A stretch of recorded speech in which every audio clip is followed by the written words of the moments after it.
Mga kapatid, yung ating panyo na nag-fade na. Nagpe-fade na siya, hindi nababasa yung sulat. Papasubukan natin, ito yung binaril na karaan sa firing range. Na binaril, na ayaw talagang tamaan. Susubukan natin kung totoo ba sa may buhay na pag inilagay natin to is kahit burado siya basta na itatak sa isang panyo or katawan, diyan natin malalaman kung buhay pa yung orasyon. Susubukan natin sa may buhay. Manok, ilalagay natin sa salpak. Tingnan natin kung kaya pa niya magligtas. Baka meron siyang Nakod. nakabakod na gano'n sa kanya. Siya nasa gitna. Basta mangyayari. Ngayon natin siya, lagyan natin ng karga. Para dito, subukan natin kung kaya pa niya magligtas. Okay.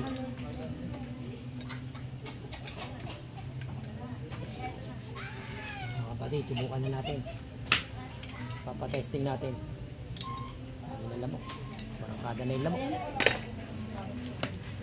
Bala. Kuya, ikaw tumira ha.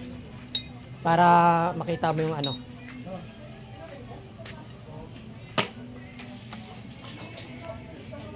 Kaibigan ha, papatesting lang yung yung gamit ha. Testing lang namin.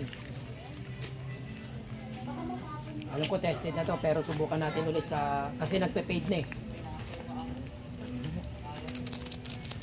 Alam mo, pakita nyo.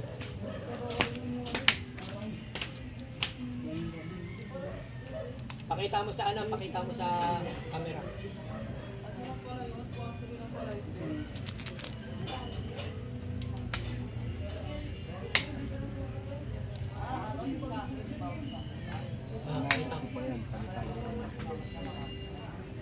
Pagbilang ko 5.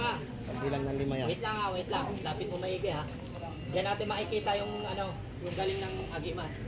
Pagbilang ko ng 5, nakita mo sa camera siya. Kita yan. 5, 4. Lapit mo kuya.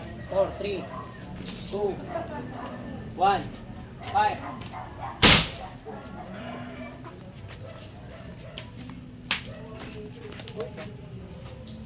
Tanggalin mo yung bulitas. Kunin mo muna yung air gun.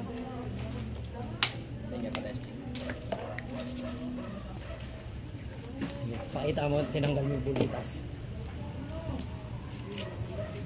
Tignan mo ngayon kung may tama.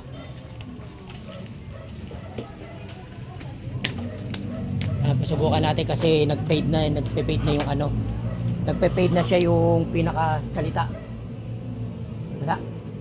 Wala. Sige nga, amin na yung panyo. Ibig sabihin, malakas pa rin. Yung panyo, ibig sabihin, buhay pa rin. Kahit nawala na yung salita. Nawala na yung salita, na fade na. Ibig sabihin, kaya pa rin niya magligtas sa buhay. O ngayon, pakita mo yung manok.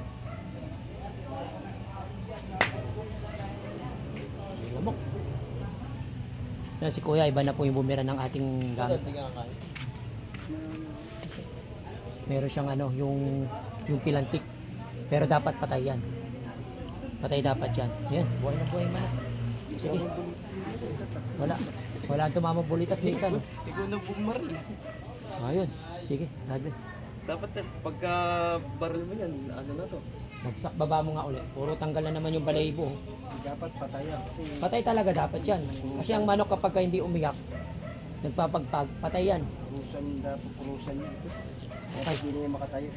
Ayan o, dapat nga hindi na makakatayo yung manok na yan. Ano? Gutom ka na yata eh. Hindi mo papakainin. Okay yan, buhay yan. Yan. Sige. Ibig sabihin,